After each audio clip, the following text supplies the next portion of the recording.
Altogether, a great prophet has arisen in our midst, and God has visited his people. Alleluia, alleluia, alleluia,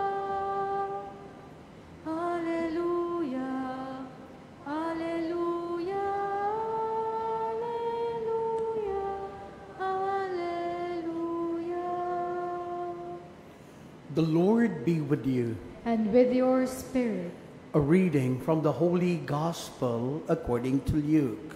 Glory to you, O Lord.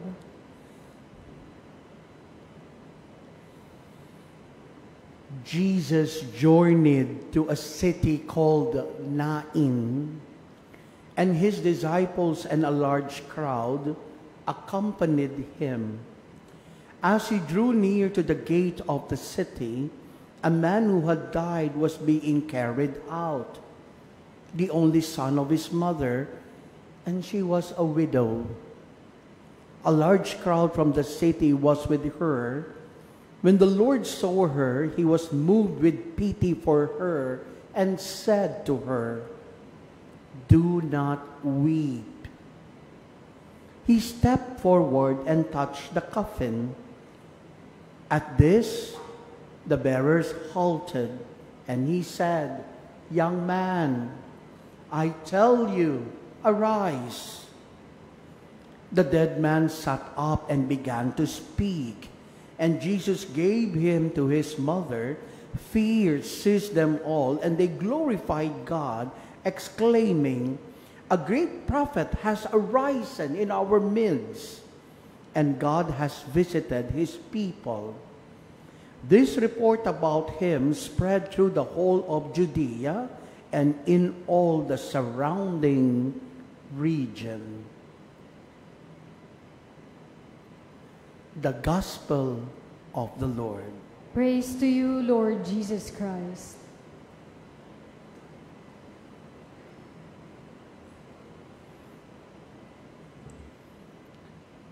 Naranasan mo na ba ang lampasan ka? Yung hindi ka papansinin, lalong-lalo na sa oras ng pagkalugmok, hindi ka pinapansin o kumustahin man kahit alam nilang may pinagdadaanan ka o maaring biglang may nagbago sa iyo. If your answer is yes, ibahin mo si Jesus. Ibahin mo si Jesus. Why? Papansinin ka ng Diyos. Papansinin ka ng Diyos. Jesus entered the small town of Nain not with fanfare or parade, but with compassion. And there, he met a scene all too familiar to humanity. Ang mamatayan, a grieving mother, a silent crowd, a lifeless son. The boy was dead. The future looked empty, hope buried, parang wala nang hihintaying bukas. But Jesus saw her. Yes, Jesus saw her. Pinansin siya ni Jesus. Hindi niya ito nilampasan. He truly saw her. The gospel tells us Jesus was moved with compassion.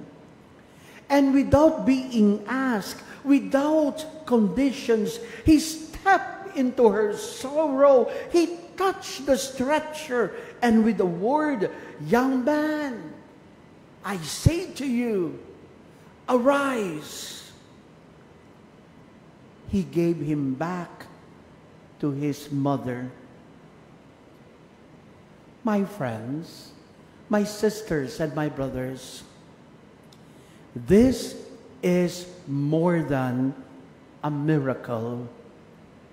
It is a message of hope. It tells us that no death is final where Jesus is present. No sorrow is ignored. No cry goes unheard. Why? Papansinin ka ng Diyos. Hindi ka niya lalampasan. You see, my friends, the same Jesus who walked into Nain walks into the quiet corners of our lives. Nakikita rin niya ang ating pangungulila ng pansin. He sees the broken relationships we carry like funeral processions. Alam niya, ramdam niya ang ating mga kalungkutan. He knows our disappointments, our anxieties, our spiritual dryness that feels like death inside. And He comes not to condemn, but to restore, to speak life. Ang pagkabuhay ng batang lalaki ay hindi lamang para sa kanyang ina, kundi para sa ating lahat. Isa itong pangako na kapag si Jesus ang kumilos, hindi pa tapos ang kwento. The story is not the end. Maaaring ngayong araw, pakiramdam mo'y patungo ka sa sarili mong Nain, isang lugar ng pagluluksa, ng pagbitaw. Pero pakinggan mo ito. At kayo pong nanonood din po ngayon, sumasama sa ating misa, pakinggan ninyo itong maigi.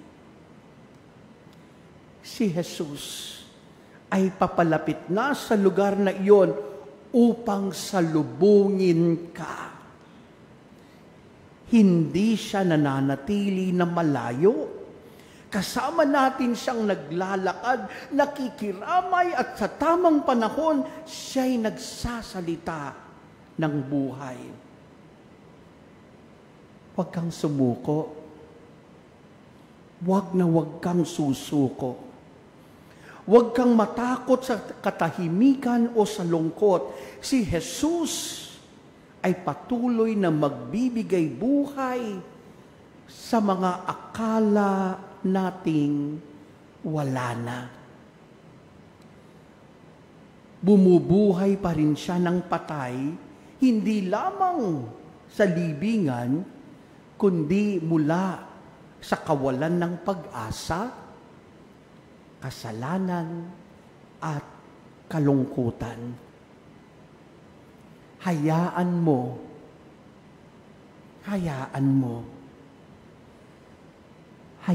mo si Jesus pansinin ka. Hindi ka niya lalampasan. At hayaan mong sabihin ni Jesus ngayon sa ito, young man, young woman, I say to you, arise. Amen.